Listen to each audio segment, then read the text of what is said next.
എല്ലാവർക്കും നമസ്കാരം. നദാനിയൊക്കെ വിളിക്ക് എല്ലാവർക്കും സ്വാഗതം. അപ്പോൾ ഈ ഒരു വീഡിയോയിൽ ചിലവ് കുറഞ്ഞ ടാങ്ക് എങ്ങനെ നിർമ്മിക്കാം, ഫിഷ് ടാങ്കുകൾ എങ്ങനെ നിർമ്മിക്കാം എന്നതിനെക്കുറിച്ചുള്ളൊരു വീഡിയോ ആണ്. ഒന്ന് രണ്ട് വീഡിയോകൾ ഞാൻ മുമ്പ് നമ്മുടെ ചാനലിലൂടെ തന്നെ കാണിച്ചിട്ടുണ്ട്. എങ്കിലും അതിൻ്റെ ഒരു ഡീറ്റെയിൽ ആയിട്ടുള്ള കുറച്ച് ഭാഗങ്ങളാണ് ഇപ്പോൾ കാണിക്കുന്നത്. അപ്പോൾ ഇതുപോലെ ടാങ്ക് നിർമ്മിച്ചു കഴിഞ്ഞാൽ വലിയ ചിലവില്ലാണ്ട് നമുക്ക് ഒരു ചെറിയൊരു എമൗണ്ടുമ്പോൾ ടാങ്ക് സെറ്റ് ചെയ്തൊക്കെ പോകാനായിട്ട് പറ്റുന്നതാണ്. അപ്പോൾ വീഡിയോ നിങ്ങളൊന്ന് കണ്ടു നോക്കട്ടെ.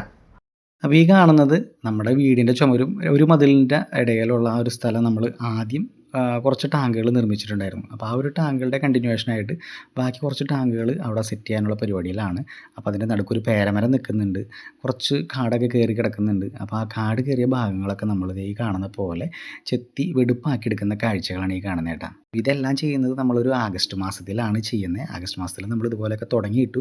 അതിനുശേഷം നമ്മൾ ഈ കാണുന്ന രീതിക്ക് ഈ കുറ്റികളൊക്കെ അടിച്ച് പട്ടിക വെച്ചിട്ടാണ് നമ്മൾ ഓരോ ടാങ്ക് തിരിക്കുന്നത് കേട്ടോ, ഓരോ കള്ളി തിരിക്കുന്നത്. അങ്ങനെ ആ കള്ളി തിരിക്കാനായിട്ട് പഴയ ടാങ്കുമ്മ കൊണ്ട് കണക്ട് ചെയ്ത് ഓരോ കുറ്റി അടിച്ച് നിർത്തിയതിന് ശേഷം നമ്മൾ വട്ടം വട്ടം കള്ളി തിരിക്കുന്നത് നമുക്ക് തൊട്ടപ്പുറത്തെ സൈഡിലുള്ള ഒരു മതിൽ വരുന്നുണ്ട്. ആ മതിൽ കരിങ്കല്ലുകൊണ്ട് കെട്ടിയത് അതിൻ്റെ പേരിൽ അതിൻ്റെ ഓരോ ഹോളുകളിലേക്ക് നമ്മൾ ആ പട്ടികയുടെ ഒരു തല അടിച്ച് കയറ്റി അത് ഉറപ്പിച്ചതിന് ശേഷമാണ് ഈ തല നമ്മൾ ഈ ഒരു പട്ടിക ഉറപ്പിക്കുന്നത് കേട്ടോ. അങ്ങനെയാണ് നമ്മൾ ആ കള്ളികൾ ഫ്രെയിം തിരിച്ചെടുക്കുന്നത്. നമ്മുടെ പഴയ ടാങ്കുകളൊക്കെ ആ മോഡൽ തന്നെയാണ്. എന്നിട്ട് നമ്മൾ അതിന് ശേഷം അതിന് നമ്മുടെ വെയിറ്റ് എടുക്കുന്നുണ്ടോ എന്നുള്ളതൊക്കെ ഒന്ന് ടെസ്റ്റ് ചെയ്ത് നോക്കുന്നതിന് ഈ കാണുന്നത്. ഞാൻ തന്നെ അതുമ്പോൾ കയറി ഇറങ്ങി നടന്ന് നോക്കിയിട്ടുണ്ട്. അത്യാവശ്യം കുഴപ്പമൊന്നുമില്ല, കാരണം വെള്ളം തൂങ്ങുന്ന സൈഡാണത്. അപ്പോൾ തള്ളി പോകുന്നുണ്ടോ എന്നൊക്കെ നമുക്കൊന്ന് നോക്കേണ്ട ആവശ്യകതയുണ്ട്. അപ്പോൾ അങ്ങനെ ആ ഒരു ടെസ്റ്റിംഗ് ഒക്കെ കഴിഞ്ഞു. ഇതേ നമ്മുടെ നീ കൊച്ച് നമ്മുടെ കൂടെ എപ്പോഴും ഉണ്ട്. അപ്പോൾ അവൾക്ക് ഇതേ ചെരുപ്പൊക്കെ ഇടിച്ചു കൊടുത്ത് ആ ഒരു ചെളിയിലൊക്കെ ഇറങ്ങാനുള്ള കാരണം കൊണ്ടാണ് ആ ഒരു ചെരുപ്പൊക്കെ ഇട്ട് ആണിയും കല്ലും കട്ടയൊക്കെ കാലുമൊക്കെ കയറാതിരിക്കാനായിട്ടാണ് കാണിക്കുന്നത്. കാരണം അതിൽ കിടന്ന് നല്ല രീതിക്ക് വരുന്ന ഒരാളാണ് നമ്മുടെ നീ കൊച്ച്. അപ്പോൾ വളരെ ആവേശത്തോടു കൂടി ഒരു ദിവസം കൊണ്ട് തന്നെ നമ്മുടെ ഫ്രെയിം വർക്കൊക്കെ നമ്മൾ കഴിച്ചെടുത്തിട്ട് പിറ്റേ ദിവസം നമ്മൾ അതിൻ്റെ അരികത്തൊക്കെ ചാരി കൊടുക്കാനുള്ള ഓടുകൾ സെറ്റ് ചെയ്യുന്ന കാഴ്ചകളാണ്. ഓടുകൾ നമ്മൾ പെരപ്പുറത്ത് മേയുന്ന പോലെ തന്നെയാണ് കേട്ടോ. അതിൻ്റെ ആ പൊഴികളുടെ ഉള്ളിൽ ലോക്ക് ചെയ്തിട്ടാണ് നമ്മൾ ഈ കാണുന്ന പോലെ ഓരോ കള്ളിയിലും ആ പട്ടികയോട് ചേർന്ന് വെച്ച് കൊടുക്കുന്നത്. ബോർഡുകളൊക്കെ നമ്മൾ എല്ലാ സൈഡിലും ഇതുപോലെ ആ പട്ടികയോട് ചേർന്ന് അടക്കി കൊടുക്കും. അതാണ് നമ്മുടെ വെള്ളത്തിനെ ആ ഒരു ഫ്രെയിമിൻ്റെ ഉള്ളിൽ താങ്ങി നിർത്തുന്നത് കേട്ടോ. നമ്മൾ ഇത്രയും ചെയ്ത പട്ടികയ്ക്ക് നമുക്ക് ഒരുപാട് വിലകളൊന്നും വരുന്നില്ല. അതുപോലെ തന്നെ ഓട് നമ്മുടെ കയ്യിൽ സ്റ്റോക്ക് ഉണ്ടായിരുന്നതാണ്. അപ്പോൾ അതും വലിയ എമൗണ്ട് ഇല്ലാത്തൊരു സാധനം തന്നെയാണ്. അപ്പോൾ ഈ കാണുന്ന ചരട് ഉപയോഗിച്ചിട്ടാണ് നമ്മൾ ഈ പറഞ്ഞ ടാങ്ക് സെറ്റ് ചെയ്യുന്നത്. അങ്ങനെ ടാങ്കിൻ്റെ പരിപാടികളൊക്കെ ഏതാണ്ട് ഓടൊക്കെ വെച്ച് കെട്ടി അടിപൊളിയാക്കി നിർത്തിയിട്ടുണ്ട് കേട്ടോ. ഇത്രയും ഭാഗം ആഗസ്റ്റ് മാസത്തിൽ കഴിഞ്ഞതാണ്. അപ്പോൾ ഈ കാണുന്നത് നമ്മുടെ ഒരു ചേതക്കാണ് കേട്ടോ. പഴയ മോഡലാണ്, വിൻറ്റേജ് മോഡലാണ്. തെങ്ങിൻ്റെ തടത്തിലിരിക്കുകയാണ്. ഒരുപാട് നാൾ നമ്മളെ കൊണ്ട് നടന്നതാണ് കേട്ടോ. അപ്പോൾ ആഗസ്റ്റ് മാസത്തിൽ ആ ഫ്രെയിം വർക്കൊക്കെ കഴിഞ്ഞിട്ട ടാങ്ക് പിന്നീട് അവിടെ നിന്ന് അങ്ങോട്ട് നമ്മുടെ തിരക്കുകൾ കാരണം ഈ കാണുന്ന കോലത്തിലായി. അതായത് ഒരു ആക്സിഡൻറ്റ് പറ്റി, പിന്നെ ക്രിസ്മസ് ആയി, പള്ളിയിൽ തിരക്കുകളുടെ ദിവസങ്ങളായി. അങ്ങനെ നമ്മുടെ ആ ഒരു ടാങ്ക് ആഗസ്റ്റിൽ കഴിഞ്ഞതിന് ശേഷം പിന്നെ നമ്മളത് സ്റ്റാർട്ട് ചെയ്യുന്നത് ഈ ഫെബ്രുവരിയിലാണ്. അങ്ങനെ നമ്മൾ വീണ്ടും ആവേശത്തോടു കൂടി തന്നെ ഇനി നമ്മളത് തീർത്തേ അടങ്ങൂ എന്ന രീതിയിൽ ആ കാടും പടലുകളൊക്കെ പറിച്ച് കളഞ്ഞ് ക്ലീനാക്കി എടുക്കുന്ന കാഴ്ചകളാണ്. അപ്പോൾ ഈ ക്ലീനിങ് നമുക്ക് ഒരിത്തിരി ദുസ്സഹമായിരുന്നു. കാരണം അത്രയും കാടും പടലയും അതുപോലെ തന്നെ കല്ലും കട്ടകളൊക്കെ ആ മഴക്കാലം കൊണ്ട് അതിൽ പിടിച്ചിട്ടുണ്ടായിരുന്നു. അതൊക്കെ ക്ലീൻ ചെയ്തിട്ട് വേണം ഇനി നമുക്ക് വീണ്ടും ആ പണി തുടങ്ങാനായിട്ട്. അങ്ങനെ ഞാനും നീയ കൊച്ചൊക്കെ കൂടി ആ ഒരു ടാങ്ക് ഈ കാണുന്ന പോലെയൊക്കെ നല്ല വൃത്തിയിൽ പിന്നെയും ആക്കിയെടുത്തിട്ടുണ്ട്. അപ്പോൾ ഒരു 5-6 മാസത്തിൽ മേലെ കിടന്നിട്ട് നമ്മുടെ പലകകളൊന്നും നമ്മുടെ ദൈവത്തിൻ്റെ അനുഗ്രഹം കൊണ്ട് അതൊന്നും ചെതൽ പിടിച്ചു പോയിട്ടില്ല. അപ്പോൾ അതിനുള്ളിലേക്ക് ഇടാനായിട്ടുള്ള ചാക്കാണ് ഈ കാണുന്നത്. അതും നമുക്ക് വലിയ എമൗണ്ട് വരുന്നതല്ല. ഒരു ചാക്കിന് 3 രൂപയാണ്. തൊട്ടടുത്തൊക്കെ നമുക്കൊരു വളക്കടകളുണ്ട്, വളം മിക്സ് ചെയ്യുന്ന കടകളുണ്ട്. അപ്പോൾ അവിടെ വരുന്ന ചാക്കാണത്. അവിടെ നിന്ന് നമുക്ക് 50 എണ്ണത്തിൻ്റെ കെട്ടുകളായിട്ട് കിട്ടുന്നത് 150 രൂപ വരുന്നുള്ളൂ. അപ്പോൾ ആ ഒരു ടാങ്കുകളിലേക്ക് നമ്മൾ ഈ കാണുന്ന പോലെ ചാക്കുകൾ കറക്റ്റ് ഓർഡറിൽ ഇങ്ങനെ ഇടയ്ക്കിടയ്ക്ക് വെച്ച് കഴിഞ്ഞാൽ അടിയിലുള്ള കല്ലുകളും കാര്യങ്ങളും ഒന്നും തറക്കില്ല.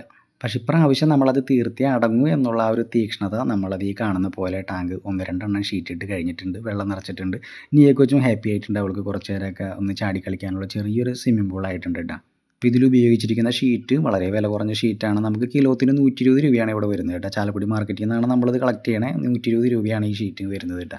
അപ്പോൾ ഈ ഒരു ഷീറ്റ് നമുക്ക് ഇപ്പോൾ ഞാൻ ഏകദേശം ഒരു 10-200 ചില്ലാൻ രൂപയ്ക്കാണ് ഈ ഷീറ്റ് മേടിച്ചാൽ നമുക്ക് ഈ 4 ടാങ്കുകൾ അത് കവർ ചെയ്യാനുള്ള ഷീറ്റ് അതിൽ നിന്ന് കിട്ടും കേട്ടോ. അപ്പോൾ ഈ ടാങ്കുകളിൽ തന്നെ നമുക്ക് 120 GSM മുകളിൽ വില കൂടിയ ഷീറ്റുകളൊക്കെ യൂസ് ചെയ്യാം ഒരു ക്വാളിറ്റിക്ക് വേണ്ടിയിട്ട്. പക്ഷേ ക്രൈ ഫിഷുകളെ സംബന്ധിച്ചിടത്തോളം ഷീറ്റുകളുടെ ടാങ്കുകളാകുമ്പോൾ അവരെന്തായാലും കടിച്ചു കയറാനുള്ള സാധ്യതയുണ്ട്. അപ്പോൾ നമുക്ക് ഈ വില കുറഞ്ഞ ഷീറ്റ് ഉപയോഗിക്കുന്നതാണ് കൂടുതൽ നല്ലതായിട്ട് എനിക്ക് തോന്നിയിട്ടുള്ളത്. പിന്നെ നമ്മൾ ഒറ്റയ്ക്കാണ് ഈ വർക്കുകളൊക്കെ ചെയ്യുന്നതെന്നുണ്ടെങ്കിലും ആ നമ്മുടെ തിരക്കുകളുടെ ഇടയിൽ തന്നെ നമ്മൾ ആ 4 ടാങ്കുകളും നമ്മൾ ഇപ്രാവശ്യം മുഴുവനായിട്ട് പണി തീർത്ത് കഴിച്ചെടുത്തിട്ടുണ്ട്. അപ്പം നമ്മുടെ നീ കൊച്ചിൻ്റെ കളിയും ചിരിയൊക്കെ ആ ടാങ്കുകളിൽ നടക്കുന്നുണ്ട്. വെള്ളം പിടിച്ചിട്ടിട്ട് നമ്മളൊരു 1-2 ദിവസം കഴിഞ്ഞിട്ടുണ്ട്. അതിൽ നമ്മൾ ക്രൈ ഫിഷുകൾ ഇറക്കിയിട്ടില്ല. നമ്മളതിൽ കുട്ടി ക്രൈ ഫിഷുകൾ ഇറക്കാനുള്ള പരിപാടിയാണ് കേട്ടോ പ്ലാൻ ചെയ്യുന്നത്. ആ 4 ടാങ്കുകൾ നമ്മൾ ഫ്രെയിം ചെയ്ത് ഷീറ്റൊക്കെ ഇട്ട് കഴിഞ്ഞപ്പോൾ നമുക്ക് അവിടെ കുറച്ച് സ്ഥലം കൂടി വന്നു. അതിൽ നമ്മളൊരു 11 സൈസ് വരുന്ന വലിയൊരു ടാങ്ക് കൂടി സെറ്റ് ചെയ്ത്. അതാണ് നിയോക്കോച്ചിൻ്റെ ഇപ്പോഴത്തെ സ്വിമ്മിംഗ് പൂൾ കേട്ടോ. വലിയ ഒരു ടാങ്ക് തന്നെയാണ്, കുട്ടികളെ ഇറക്കി കൊടുക്കാനാണ്. അതടിച്ച് കഴിഞ്ഞപ്പോൾ ഇനി നമുക്കൊരു 2 ടാങ്ക് കൂടി അടിക്കാനുള്ള സ്പേസ് ഉണ്ട്. അതുകൂടി ഇനി ചെയ്യാനുണ്ട്. അതെന്തായാലും ഈ ദിവസങ്ങളിൽ ഞാൻ ചെയ്ത് കംപ്ലീറ്റ് ആക്കും. അതിൻ്റെ ഇടയിൽ നമ്മുടെ ആ ഒരു താഴെയുള്ള ചെറിയൊരു ഫാം സെറ്റപ്പിൻ്റെ ടാങ്കുകളാണ് ഈ കാണുന്നത്. അപ്പോൾ നമുക്ക് ഏകദേശം ഒരു 10-15 ടാങ്കുകളിൽ മേലെയൊക്കെ നമ്മൾ സെറ്റ് ചെയ്ത് കഴിഞ്ഞു. അപ്പോൾ നമ്മുടെ വീടിൻ്റെ മതിലിൻ്റെ മുകളിലൂടെയാണ്, ഒരു നില താഴെ ആയതിൻ്റെ പേരിൽ മതിലിൻ്റെ മുകളിലൂടെയാണ് റോഡ് പോകുന്നത്. റോഡ് ഹൈറ്റ് മതിലിൻ്റെ മുകളിലാണ് വരുന്നത്. അപ്പോൾ അതുകൊണ്ട് മണ്ണും പൊടിയൊക്കെ വീഴുന്നതിൻ്റെ പേരിൽ നമ്മൾ ആ സൈഡൊക്കെ മറച്ചു. മുകളിൽ സൂര്യപ്രകാശം നേരിട്ട് അടിക്കാതിരിക്കാനും കൂടിയാണ് നമ്മൾ ആ ഗ്രീൻ നെറ്റൊക്കെ സെറ്റ് ചെയ്തിട്ട്. അപ്പോൾ ഫുള്ള് നമ്മൾ ചുറ്റോട് ചുറ്റും ഗ്രീൻ നെറ്റുകളൊക്കെ സെറ്റ് ചെയ്ത് അങ്ങനെ നമ്മുടെ ടാങ്കുകളുടെ വർക്കുകളൊക്കെ ഒരു ഇതൊക്കെ കഴിഞ്ഞിട്ടുണ്ട്. ഇനി നമുക്കൊരു 2 ടാങ്ക് കൂടി ബാക്കി ഒരു കുറച്ച് സ്പേസ് വന്നതിൽ സെറ്റ് ചെയ്യാനുണ്ട്. അത്യാവശ്യം വലിയ ടാങ്കുകൾ തന്നെയാണ് അവിടെ നമ്മളിങ്ങനെ സെറ്റ് ചെയ്യാൻ പോകണത് കേട്ടോ. അപ്പോൾ അതോടുകൂടി നമുക്ക് അത്യാവശ്യം ടാങ്കുകൾ താഴെ ആയിട്ടുണ്ട്. അപ്പോൾ കുറച്ച് അധ്വാനവും അതുപോലെ തന്നെ കുറച്ച് സമയവും മാറ്റി വെച്ച് കഴിഞ്ഞപ്പോൾ നമുക്ക് വളരെ ചിലവ് കുറഞ്ഞ രീതിയിൽ ഇത്രയും ടാങ്കുകളൊക്കെ നമുക്ക് സെറ്റ് ചെയ്യാൻ പറ്റിയിട്ടുണ്ട്. അപ്പോൾ അതിൽ ഞാൻ അത്യാവശ്യം സന്തുഷ്ടനാണ്, ഹാപ്പിയാണ്. കാരണം നമ്മൾ പുറമേ നിന്ന് കാശ് കൊടുത്ത് ആളെ നിർത്തിയും അല്ലെങ്കിൽ കാശ് കൊടുത്ത് വേറെ ടാങ്കുകളൊക്കെ മേടിക്കുന്നതിനേക്കാളും നമുക്ക് ഈ പരിപാടി പറ്റിയില്ല എന്നുണ്ടെങ്കിൽ എപ്പോൾ വേണമെങ്കിലും നിർത്തിപ്പോവാൻ പറ്റുന്ന രീതിയിൽ തന്നെയാണ് ആ ടാങ്കുകൾ സെറ്റ് ചെയ്തിരിക്കുന്നത്.